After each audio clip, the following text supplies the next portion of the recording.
One of the features of Ireland's West Coast counties in the 1950s was the pub. It was a male-only sanctuary.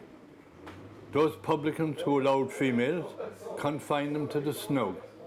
That was where sherry was consumed and gossip exchanged. Minimum age was about 40 for the ladies. On fair days, it was the place where songs were sung and matches were made between couples of social standing and equal wealth.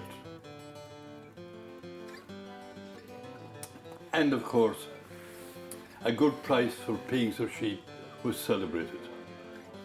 One of the features of the old pub was that expenditure on decor was nil. It was always left as it was, with nobody seeking what they called improvements. And as an entire generation of faithful customers passed without a change in photos, pictures or advertising, the old pub took on the appearance of a museum. It maintained its regular clients seated in their traditional corners and drinking their pints. It was only in the event of the pub changing hands that the incoming owner could decide that a new broom sweeps clean. Out goes everything that made it attractive for the families who frequented it for 2 or 3 generations. In the 1970s, young ladies rather than women were welcomed as new clients for a modernised pub. The venue changed from being a place of solace and rest to being an entertainment centre. In the 1950s, the pub had its few regular singers and the singers had their few regular songs. Those who enjoyed the scene wanted no change. The moderns went the other way, bringing in professional musicians and the television set. Hopefully enough of the old pubs will survive to allow them to continue being an accepted part of Irish village and town life.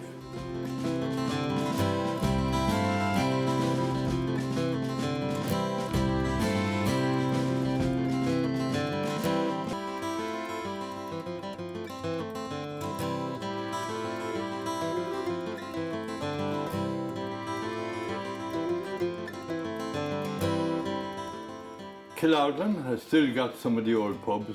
One of them, near the Lown Bridge, is Declan Falveys. He took over from his father. One could say that nothing has changed.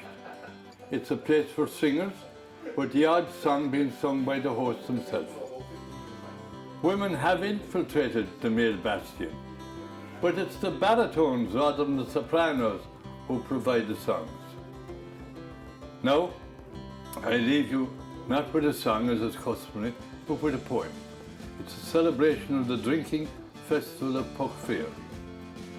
And I'll give it you in the canting voice that Sean O'Reilly himself used to do it, way back in the 50s.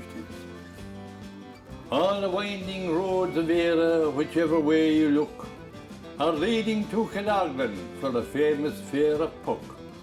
From the valley and the hillside, from the city's tiring glare, from across the briny ocean, they're coming to Puck Fair.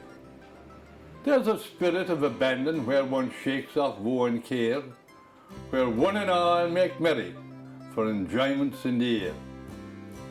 'Tis a merrymaker's mecca, 'tis a rendezvous of glee, fairyland of gaiety, Puck Fair of fancy free. There are splendid royal processions through the streets with banner gay. King Puck, above the joyful throng, looks down and wild as May. Lively dancing and amusements to suit all tastes and calls, aquatic sports and fancy fairs, environment that thralls. If you're not among the crowds all heading for the fair, make your look and come at once, by land or sea or air. Your cares and worries will soon go, in fact you'll feel elated, for there's sport and fun for everyone, and all are highly feted. God bless you.